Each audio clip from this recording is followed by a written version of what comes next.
আচ্ছা, কেউ একজন নামাজ পড়ে না কেন? আমি তোমার সম্পর্কে বলছি না, আমার প্রিয় ছেলে বা প্রিয় মেয়ে। শুধু প্রশ্নটি নিয়ে চিন্তা করো যে মানুষ কেন নামাজ পড়ে না। এর অনেকগুলো উত্তর থাকতে পারে, আর এই প্রশ্নের উত্তর আল্লাহর কাছেও আছে। উত্তরটা খুবই ভয়ঙ্কর। এই উত্তরটি আমি খুতবার শুরুতে পড়েছি। তিনি বলেন, ফালা সাদ্দাকা ওয়ালা সাল্লা ওয়ালাকিন কাযযাবা ওয়া তাওয়াল্লা। সে আসলে সত্য গ্রহণ করেনি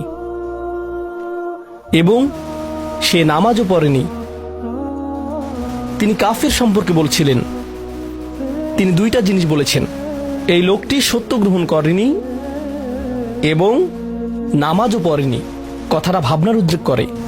যদি বলা হয় সে সত্য গ্রহণ করেনি, আমার আশা হলো তিনি বলবেন লা সাদ্দাকা ওয়ালা আমানা, কিন্তু তিনি বলছেন লা সাল্লা। এর মানে হলো আল্লাহর সত্য গ্রহণ করার ব্যাপারে তোমার অন্তরে কিছু একটা মিসিং আছে। না না না, বাচ্চাটা বলে আমি আল্লাহকে বিশ্বাস করি, আমি মুসলিম। হ্যাঁ, তুমি এখানে মুসলিম, তোমার মাথায়। কিন্তু এই সত্য তো শুধু তোমার মাথার জন্য না, এই সত্য তোমার অন্তরের জন্য। তুমি এখনো অনুভব করছো না যে ব্যাপারটা কেমন সিরিয়াস।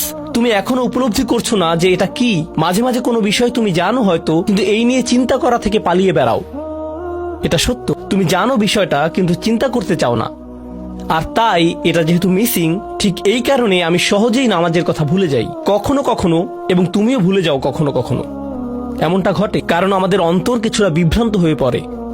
দিনের এই সত্যতা, আল্লাহকে সেই সত্যটা, সেই অকাট্য সত্যটা আমাদের মস্তিষ্কের পেছনের কোনো একটা সেলফে গিয়ে পড়ে থাকে। আমরা অন্য কিছুতে ব্যস্ত হয়ে পড়ি এবং এই নিয়ে আর চিন্তা করি না। আল্লাহ এটাই বলেছেন। সুতরাং তোমার নামাজ পড়া আল্লাহর প্রয়োজন নেই। এমনকি তুমি যদি নামাজ পড়ো, আমি পড়তে বলছি এই কারণে, তখন কি করো? নামাজের জন্য কিভাবে নিয়ত করো? তখন আমি 4 রাকাত নামাজ পড়বো, দাঁড়ালাম, কারণ আমার আব্বা বারবার পড়তে বলছেন। আল্লাহু আকবার। নবী সাল্লাল্লাহু আলাইহি সাল্লাম আমাদের বলেছেন, নিয়ত সঠিক না হলে কাজের কোনো মূল্য থাকে না। ইন্নামাল আমালু বিন্নিয়াহ, ইন্নামাল আমালু বিন্নিয়াত। এমনকি যদি তুমি কাজটা করেও থাকো কিন্তু তোমার নিয়ত ছিল আমি শুধু তোমাকে বিরক্ত করি, এটাই তোমার নিয়ত, তখন এই নামাজ আমার যেমন কোনো উপকার করবে না, ঠিক তেমনি তোমারও কোনো উপকার করবে না। তোমার সত্যিকারের আন্তরিক নামাজ থেকে একমাত্র যে উপকৃত হবে সে হলো তুমি নিজে। এখন এটাই সেই প্রশ্নের উত্তর যে কেন একজন মানুষ নামাজ পড়ে না। আরো 2টা কথা তোমার সম্পর্কে বলতে চাই। তার মাঝে একটা হলো নামাজ পড়ার উদ্দেশ্য কি, কোন কারণে পড়ব। কারণ তুমি হয়তো ভাবছো নামাজ পড়ার উদ্দেশ্য হলো তুমি যেন জাহান্নামে না জ্বলো। নামাজ পড়ার উদ্দেশ্য হলো তুমি যদি নামাজ না পড়ো আল্লাহ তোমাকে ঘৃণা করবেন। নামাজ পড়ার উদ্দেশ্য হলো তুমি যদি নামাজ না পড়ো তুমি শাস্তি পাবে, অথবা তুমি আর মুসলিমই থাকবে না, ফেরেশতারা তোমাকে অভিশাপ দিবে। সমস্ত নেতিবাচক বিষয়। আল্লাহ ওই সমস্ত উদ্দেশ্যের কথা উল্লেখ করেননি। নেতিবাচক কিছু থেকে মুক্তি পাওয়া নামাজের মূল উদ্দেশ্য নয়। নামাজের মূল উদ্দেশ্য হলো ইতিবাচক কিছুর দিকে ছুটে চলা। এটাই নামাজের উদ্দেশ্য। এমন 2 ছাত্রের মধ্যে পার্থক্য জানো? একজন লেখাপড়া করে যেন সে ফেল না করে, আর অন্যজন লেখাপড়া করে কারণ সে ওই সাবজেক্টটা পড়তে ভালোবাসে। একজন ছাত্র পড়ালেখা করছে পজিটিভ কিছুর জন্য, আর অন্যজন পড়ালেখা করছে কারণ সে এমন কিছু থেকে বাঁচতে চাচ্ছে যা নেগেটিভ। একজন কর্মচারী তার চাকরিটাকে দারুণ ভালোবাসে, আর অন্য একজন কর্মচারী শুধু চায় সে যেন চাকরিটা না হারায়।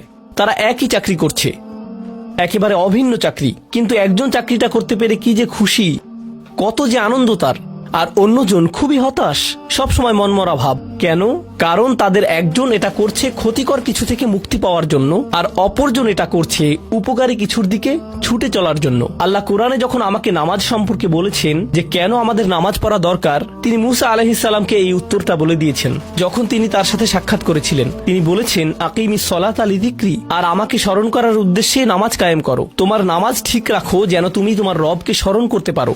আমি তোমাকে ইতিমধ্যে বলেছি যে তোমার আমার সম্পর্কটা খুবই সীমিত, কিন্তু তোমার সাথে আল্লাহর সম্পর্কটা অনেক আগে থেকে শুরু হয়েছিল, আর তার সাথে তোমার এই সম্পর্কটা অনন্তকাল ধরে বলবৎ থাকবে।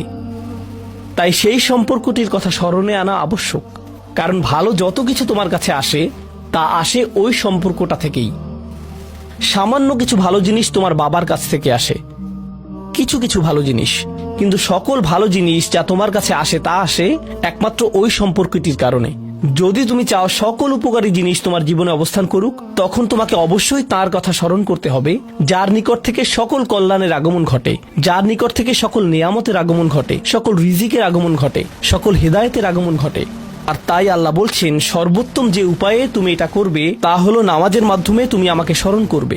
এজন্যই তোমার নামাজ পড়া দরকার। আচ্ছা, পরিশেষে এজন্যই তোমার এটা করা উচিত, কিন্তু তুমি এটা করছো বলেই সঠিক নিয়ত সহকারে আল্লাহ বলছেন কেবল এখানেই শেষ নয়, এর কিছু উপকারিতাও আছে। কিছু ভালো জিনিস তোমার পথে আসবে যখন তুমি সত্যি সত্যি আল্লাহকে স্মরণ করবে। যখন তুমি আল্লাহকে স্মরণ করবে যেভাবে তিনি চান সেভাবে, আর যে উপায়ে তিনি চান তা হলো এই নামাজগুলোর মাধ্যমে। তুমি যদি এটা করতে পারো, আল্লাহ বলছেন ইন্না সলাতা তানহা আনিল ফাহশা ওয়াল মুনকার। এমনকি এই আয়াতেও ওয়ালা যিকরুল্লাহি আকবার, তিনি বলছেন নামাজের মধ্যে এই উপকারটি আছে যে এটা তোমাকে অশ্লীলতায় পড়ে যাওয়া থেকে রক্ষা করবে। কারণ অশ্লীলতা তোমার চারপাশে বিরাজমান, আর আমি প্রিয় পুত্র তোমাকে এটার সম্মুখীন হওয়া থেকে রক্ষা করতে পারবো না। অশ্লীলতা তোমার ফোনে, অশ্লীলতা তোমার স্কুলে, অশ্লীলতা তোমার বন্ধুদের মাঝে, অশ্লীলতা ঈদের অনুষ্ঠানে, যখন কোনো কর্নারে গিয়ে বন্ধুদের সাথে আড্ডা দাও, অশ্লীলতার উপস্থিতি তুমি সর্বত্র দেখতে পাবে। প্রতিবার যখনই তুমি অশ্লীলতার দিকে এগিয়ে যাবে, তোমার অন্তর ক্ষতিগ্রস্ত হয়ে পড়বে।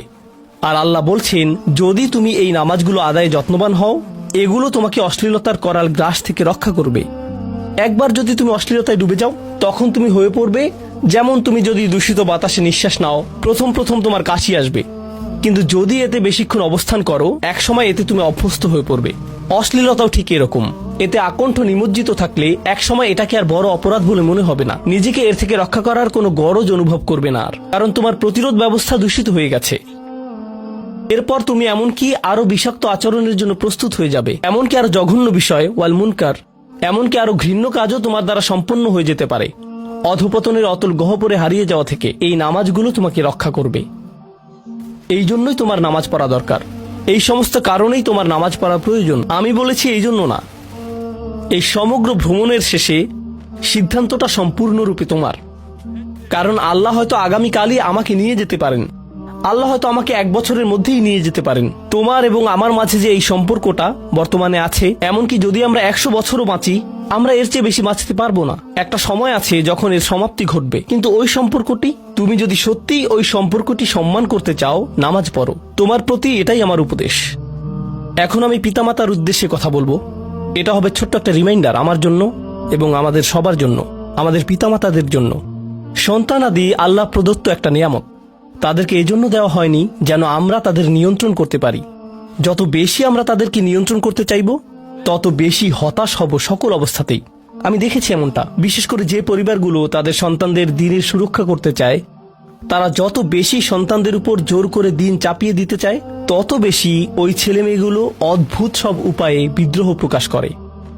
কারণ যে বিষয়টা আল্লাহ চান আপনি তাদেরকে প্রদান করুন, আপনার ছেলে মেয়েদের কাছে আপনার যে সুযোগ আছে সেটা তাদেরকে আপনার আদেশ নিষেধ মানতে বাধ্য করার জন্য নয়। সুযোগটা এই জন্য দেয়া হয়েছে যেন আপনি তাদেরকে এমন সব বিষয়ে চিন্তা করাতে পারেন যা শুধু আপনার পক্ষেই চিন্তা করানো সম্ভব, তাদেরকে এমন সব বিষয়ে পছন্দ করাতে পারেন যা শুধু আপনার পক্ষেই পছন্দ করানো সম্ভব।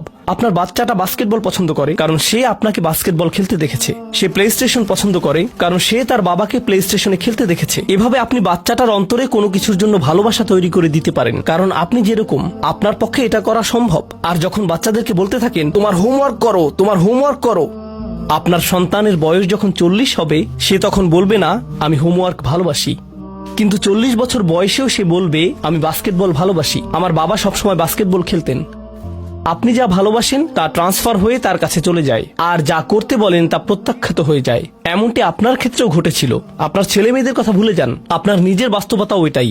আপনার বাবার কিছু কিছু জিনিস যে আপনি এখনো পছন্দ করেন তা ভালোবাসার মাধ্যমে আপনার নিকট ট্রান্সফার হয়েছিল, আর আপনার বাবার ওই ব্যাপারগুলো আপনি অপছন্দ করতেন যা তিনি জোর করে আপনাকে গেলাতে চেয়েছিলেন। এখানে উপবিষ্ট প্রত্যেকের বাস্তবতা এটাই, শুধু সেগুলোই গ্রহণ করেছি যেগুলো ভালোবাসার মাধ্যমে হস্তান্তরিত হয়েছিল।